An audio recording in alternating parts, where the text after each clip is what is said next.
이야기. 사형쌤이 함께하는 매스스토리즈. 주연은 순, 그 115번째 시간입니다. 안녕하세요, 사형쌤이요. 주연 순입니다. 자, 지난 시간까지 우리는 집합에 대한 이야기를 살펴봤습니다. 네. 집합 다 끝난 건가요? 예, 아우. 저는 끝났고요. 순은 복습을 해야 되겠죠? 예, 복습해야 돼요. 어제 들은 얘기도 까먹고 미치겠어요. 그래서 네. 집합에 대한 이야기는 자연스럽게 사실은 명제에 대한 이야기로 연결이 되고요. 네. 이 연결고리들을 분명하게 알아야지만 논리학에서 이야기하는 명제의 증명이라든지 논증에 대해서 분명하게 이해를 할 수 있게 되거든요. 근데 이런 흐름들을 좀 파악하는 것들이 먼저 좀 중요할 것 같아요. 아, 그래요? 예. 그래서 왜 얘하고 얘를 한 묶음으로 제가 묶어놨는지 하는 것들을 이해하면 명제 단원에 대한 이해가 끝났다라고 봐도 그래요? 예, 무방할 것 같아요. 요즘은 안 묶나요? 묶여 있어요. 근데 이제 실제로 학생들이 그렇게 묶여 있는 의미들을 잘 모르고 그냥 넘어가는 경우들이 많아서 네. 일부러 강조하는 겁니다. 자, 원래 명제의 수학적인 정의는 어떻게 되어 있냐면 참과 거짓을 분명히 알 수 있는 문장이라고 되어 있습니다. 그러니까 문장을 딱 봤을 때 이 문장이 참인지 거짓인지를 우리가 판단할 수 있는. 네. 그랬을 때 이제 참인지 거짓인지의 이 여부를 뭐라고 하냐면 진리값이라고 불러요. 진리값. 이건 꼭 국어나 예. 뭔가 언어학 수업을 받는. 네, 마찬가지예요. 그러니까 사실은 네. 우리가 사용하는 모든 문장들이 뭐 밥 먹었니?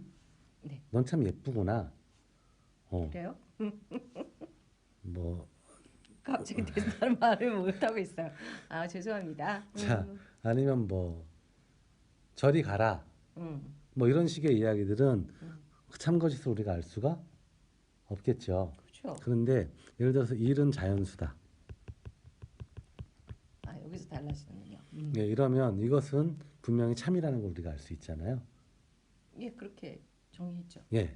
그래서 누군가가 일은 자연수야라고 했을 때 너는 참말을 했구나라고 우리가 판단할 수 있는 것처럼 이 문장의 진위, 그러니까 진리인지 거짓인지 진위를 분명히 알 수 있다는 거죠.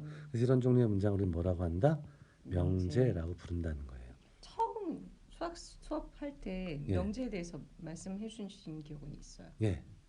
그때에도 명제에 대한 이야기를 했었고 그때 이제 그때는 이제 주로 연역적인 논법이 예. 어떻게 구성되는가 하는 이야기를 하려다가 했었죠. 네.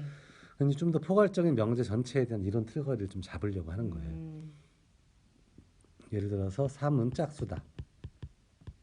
누군가 이야기하면 그렇죠. 이것은 거짓이 되는 거죠. 그래서 참과 거짓을 아까 뭐라 그런다 그랬어요? 진리값이라고 부른다 그랬잖아요. 그래서 이 문장은 진리값이 참인 문장이다. 이 문장은 진리값이 거짓인 문장이다라고 해도 되는데 이게 좀 귀찮으니까 네. 진리값도 그냥 기호화 해버리는 거죠. 그래서 안타깝게도 이제 우리가 수학을 서양에서 먼저 받아들였기 때문에 참일 때 truth의 머리 글자 T, 거짓일 때 false의 머리 글자 F라고 표현하기를 한 거예요. 네, 기억이 납니다. 네, 그래서 이 문장은 T가 되는 거고요. 그래서 뭐라고 하냐면 요 문장의 일은 자연수다라는 문장의 진리값은 무엇입니까? 또는 일은 자연수다라는 이 명제의 진리값은 무엇입니까? 라고 물어보면 그 진리값은 T입니다. 라고 대답하는 거고 3은 짝수다라는 이 명제의 진리값은 무엇입니까? 라고 물어보면 그 진리값은 F입니다. 라는 대답을 하면 되는 거죠. 네. 물론 우리는 T가 참이고 F가 거짓이다라는 의미도 예, 기억하고 있어야 하는 거죠. 그래서 이렇게 우리는 명제를 보통 이야기합니다. 물론 이것이 명제인가 뭔가 이제 모호한 구석이 있는 문장들도 있긴 해요. 예를 들면 원주율은 무한소수라 그랬잖아요. 네. 파이의 소수 전개에서 소수꼴로 표현했을 때 1조 번째 자릿수는 1조. 예, 3이야. 이렇게 누가 이야기를 했을 때 3.14259265 3 그래서 1조번째 자리를 확인해서 걔가 3이면 참인 거고 아니면 거짓인 건데 그렇죠. 그럼 이런 경우에 얘는 뭐라고 해야 됩니까? 그러네요. 근데 얘도 명제는 명제죠. 왜냐하면 언젠가 1조번째를 만약 찾아 나가면 찾아나면 찾을 수는 있죠. 있을 거니까 참거짓을 구별할 수 있는 문장이긴 하겠네요. 음, 근데 우리가 이 진리값을 지금 바로 알 수는 없어요. 없겠죠. 음, 그래서 지금 이런 특별한 경우도 있긴 해요. 그럴 때는 그냥 얘도 명제는 명제인데 진리값을 지금 잘 모르겠네요. 뭐 이렇게 이야기하면 될 것 같고요. 그래서 이렇게 해서 이제 명제라는 것이 예전 교과서에서는 실려 있었단 말이죠. 근데 우리가 수학 시간에 다루는 명제가 예를 들면 뭐 지구는 돈다. 이 명제의 지리값은요? 튀죠. 그쵸. 자전을 하든 공전을 하든 일단 돌고 돌고 있으니까 t라고 할 수 있겠고 예를 들어서 파리는 새다. 파리는 사실 왜 날아다니는 파리는 곤충이죠. 새가 새는 아니라. 아니죠. 새는 조류를 뜻하는 건데. 네. 그러니까 이 명제는 지리값이 뭡니까? 해프다. 근데 수학 시간에 이런 명제를 우리가 다루지는 않죠. 않죠. 전부 다 이제 숫자와 연관된 명제들만 다루다 보니까 이런 일반적인 문장으로 표현된 명제들이 교과 과정에서 그냥 삭제가 돼 버렸어요. 근데 전 그게 좀 패착이라고 생각하는 게 이 일반 문장에 대한 의미들을 좀 분명하게 알고 있으면 수학적으로 표현되어진 명제들의 의미들도 더 좀 더 수월하게 구체적으로. 이해할 수 있게 될 텐데 그걸 이제 막아버렸다라는 느낌이 좀 들거든요. 아예 분리해버린 것 같은 그렇죠. 느낌. 그래서 우리는 이런 일반 명제에 대한 이야기를 먼저 좀 살펴보고 그 다음에 논의들을 좀 더 진행을 해보는 걸로 할게요. 아 이제 부호나 이런 것들 사용 안 하고. 아 당연히 써야죠. 왜냐하면 수학자들은 지구는 돈다 네. 이렇게 글자로 이렇게 길게 쓰는 거 듣다 싫어하는 거죠. 네. 그냥 싫은 거예요. 그래서 이러한 것들은 이제 어떻게 기호화할 것이고 네. 그런 기호들을 어떻게 해석할 것이냐는 것들을 연습을 해야 되겠는데 일단 역시 서양 어법에 맞춰서 용어들이 다 만들어졌습니다. 네. 뭐 어쩔 수 없어요. 수학이 그쪽에서 먼저 발달했기 때문에. 그래서 단순 명제하고요. 복합 명제로 네. 구별합니다. 그래서 단순 명제는 별거 아니라 주어하고 수어가 각각 한 개씩 있는 문장이에요. 그러니까 영어의 단문이란 뜻이에요. 그러니까 이렇게 지구는 돈다. 주어 하나, 수어 하나. 파리는 새다. 주어 하나, 수어 하나. 이렇게 되어 있을 때 단문으로 구성된 명제를 단순 명제라고 하는 겁니다. 복합 명제는 이러한 단순 명제들을 접속사로 이어붙인 문장이에요.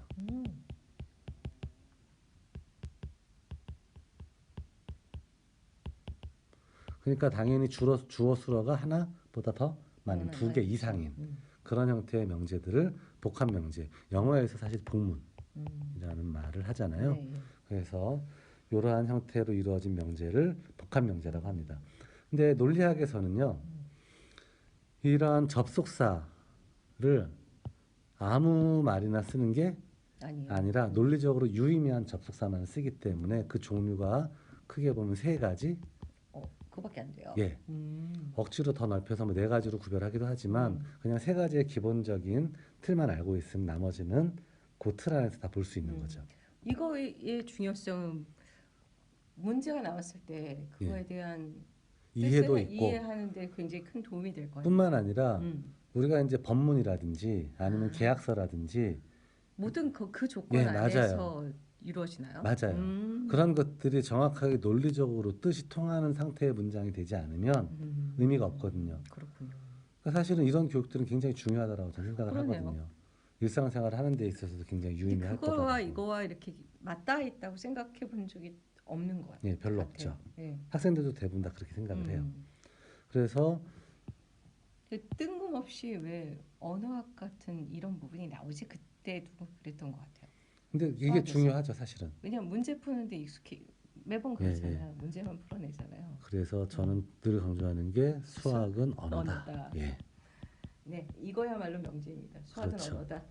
그래서 언어에 대한 감각들하고 수리적 감각이 사실 같이 가야지만 올바른 그런 것 공부가 같아요. 돼요. 근데 물론 수리적인 감각만 극도로 발달한 친구들이 있어요. 우리가 흔히 이야기하는 수학 천재 뭐 이런 친구들인데 그런 친구들은 그쪽으로 가면 돼요. 그렇죠. 근데 그 대신 그 친구들이랑 일상적인 대화를 하는 건 좀 힘들겠죠. 쉽지 않겠죠. 예, 그래서 저는 그런 천재적인 친구들조차도 이 부분을 좀 강조하면서 가르쳐 줄 필요가 있다고 생각을 해요. 필요한 거죠. 예, 그래야지 일상에서 다른 사람들과의 소통들이 가능해지기 때문에. 근데 이거는 굉장히 중요한 것 같아요. 물론 사람과 사람의 언어의 뭐냐 관계 맺음에도 중요하지만 그렇죠. 문서적인 어떤 그렇죠. 부분들을 일상생활을 객관적으로 살아가고 그래서 사람들이 관공서라든지 이런 데 가서 문장을 만들고 당황하게 글을 쓰는데 힘들어하는 이유들이 이런 객관적 글쓰기 훈련이 안 돼 있기 때문에 그렇거든요. 그러니까 무슨 말인지 못 알아듣는 경우가 태반이에요. 사실. 아니면 사전을 언어로서에서 찾아서 오는 단어의 거. 뜻을 봐도 예. 여전히 의미를 잘 모르죠. 의미를 모르는. 예. 이게 그렇게 할 수 있다는 건가? 아닌 건가? 뭐 해야 된다는 얘기인 건가? 그건 이제 예를 들어 관공서에서 오는 글들은 법적으로 정해진 그 글들의 의미들이 따로 있거든요. 그렇죠. 그걸 봐야 되는데 그러한 것들은 사실은 수학에서 어떻게 정의를 내렸느냐에 의해서 그 문장의 의미가 달라진다는 그러니까 우리가 걸. 일상 용어를 여기에다가 집어넣으면 안 된다는 거죠. 그렇죠. 오해가 되게 많아요. 맞아요. 그래서는 안 되는 거죠. 이게 수학이랑 사실 똑같은 거예요. 그러네요. 그래서 이제 복합 명제, 이제 단순 명제들은요. 수학적 기호로는 보통 뭐 P, 뭐 Q 뭐 이런 식으로 표현합니다. 세 개만 R. 예를 들면 P, 지구는 돈다. Q, 파리는 새다. 이 문장을 앞으로 간단하게 P라고 쓸 거야. 이 문장을 앞으로 간단하게 Q라고 쓸 거야. 이렇게 약속을 하면 계속 이 글을 쓸 필요가 없네요. 없어지죠.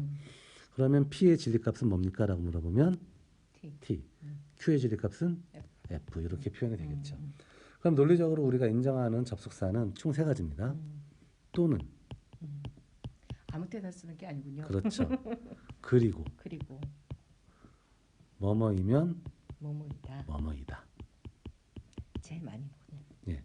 또는은 P 또는 Q를 앞으로 기호로는 이렇게 씁니다. 합집합 기호의 좀 뾰족한 버전이라고 보면 돼요.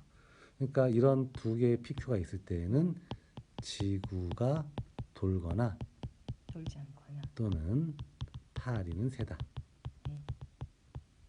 예, P가 A고 Q가 A니까요. 그렇게 그냥 해서 예, 그냥 이렇게 붙이는 거죠. 그럼 사실 이런 문장은 우리가 일상적으로 보면 되게 이상한 문장이 돼버리잖아요. 그렇죠. 이런 명제의 참고치들 알아서 뭐 하겠어요. 그렇죠. 근데 이런 것들을 제가 왜 예로 드냐면 되게 유치해 보이지만 이런 것들이 어떤 의미를 가지는지를 정확하게 정해야 되는 거죠. 우스운 경우라도. 그리고는요, P이고 Q이다 이렇게 표현합니다. 영어로는 이건 오어고요. 이건 and가 되는 거예요. 기호로는 이거 봤으니까 알겠죠? 예, 이렇게 씁니다. 그리고 지구는 돌고 파리는 새다. 이렇게 이야기합니다. 그러면 첫 번째 이 문장의 진리값은 다른 뭘까요? 뜻이 되는군요. 첫 번째 이 문장의 진리값은 뭘까요? T. 그렇죠. 왜 T일까요? 또는 예, 또는은 어떤 의미냐면 얘가 옳거나 얘가 옳거나 얘가 옳거나 둘 다 옳거나 적어도 하나는 옳아 이런 주장이에요. 그러니까 지구가 돌거나 또는 파리는 새다라고 내가 주장을 했으면 이거나 이거 중에 하나는 맞을 거야라고 제가 이야기한 거예요. 그렇죠. 그러니까 이 말은 참말인 거죠. 말장난 같아. 어떡하지? 예, 이건 참말인 거예요. 자, 두 번째 문장 지구는 그치요? 돌고 그러네요. 예, 파리는 새다. 이 문장, 이 명제의 진리값은 뭘까요? F죠. 그렇죠. 왜 F일까요? 그리고라는 말은요. 얘도 옳고 그렇죠. 얘도 옳아 이런 주장이에요. 그러니까 얘도 참이고 얘도 참이다라고 주장하는 거예요. 근데 지구는 돌지만 파리는 새가 아니기 때문에 나는 얘도 옳고 얘도 옳아라는 주장을 한 거니까 네 주장은 틀린 거야라고 이야기해야 되는 거죠. 그래서 이 명제는 F가 되는 거예요. 그러면 이 명제는 지구가 돌면 이거 정말 웃기거든요. 그러네. 지구가 돌면 파리는 새다. 이게 무슨 말이죠? 그러니까 우리말로 보면 돌면 파리가 새가 되는 거네요. 아니죠. 새가 새인 거네요. 예, 파리는 새인 거죠. 지구가 돌면 파리는 새다. 웃기네요. 예, 이 명제의 진리값은요 F라고 정해져 있습니다. 그렇죠. 왜 그러냐면 지구가 도는 건 참이잖아요. 그렇죠. 참인 가정. 그러니까 이것이 옳으면 그러니까 이건 얘가 옳으면 얘도 옳아 이런 뜻이거든요. 그렇죠. 얘가 옳은데 얘가 옳지 않죠. 않으니까 참인 가정에서 거짓인 결론을 끌어내면 전체 문장의 진리값은 거짓이라고 거짓이다. 보는 거예요. 그래서 이런 형태로 접속사는 총 세 세 가지로 가지. 구별을 하고 음. 각각의 진리값은 이렇게 표현하는 것을 매번 이렇게 문장으로 쓰는 건 굉장히 귀찮은 일이 되잖아요. 그래서 이걸 문장으로 쓰는 거 말고 어떻게 하기로 하냐면 기호로 간단하게 각 문장들의 진리값들을 따져보자. 이거는 기호 없어요. 무엇이면 무엇이다. 아 있어요. 그래서 P이면 Q이다 이렇게 아, 표현합니다. 화살표로. 화살표로. 예. 그래서 다음 시간에는 네. 이 각각의 기호로 만들어진 복합 명제들의 각각의 진리값들이 네. 어떻게 결정되는지 하는 이것도 것들을 좀 쏠쏠하게 살펴보고 재밌네요. 예. 그런 것들이 이제 나중에 복잡한 문장들을 이해할 때 어떻게 또 활용이 되는가 하는 것들을 좀 간단한 사례를 가지고 한번 보도록 할게요. 네. 자, 됐습니다. 오늘은 여기까지 할게요. 안녕. 안녕.